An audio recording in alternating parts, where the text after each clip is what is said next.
Daily star এবং প্রথম আলোর যারা সাংবাদিক তাদের ঘরে ঘরে গিয়ে তাদেরকে হত্যা করতে হবে। আপনারা জানি না দেখেছেন কি, তো এটা যে একটা কাকতালীয় ঘটনা ঘটেছে তা না, এটা মার্ডারাস। সাউথ টাউনে হোক আপনার স্বপ্নের আবাসন, শতভাগ রেডি প্লট, সাথে সাথেই সাফ কাবলা রেজিস্ট্রি। আরেকটা কথা বলতে চাই, প্রথম দিনে আমি অত সচেতন ছিলাম না। আমার প্রায় 25-26 জন সহকর্মী তারা ছাদে আটকে পড়েছিল।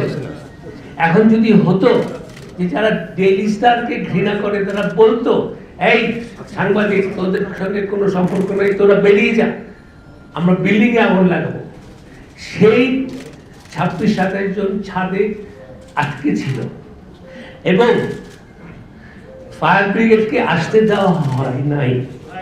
এটার মানে কি? They didn't only want to burn the building, they wanted to murder the staff of Daily Star. So we have entered, এটা ফখরুল ভাই খুব সুন্দরভাবে বললেন যে we have not only to just react, stand together, but we have to respond. We have entered into an era of murder.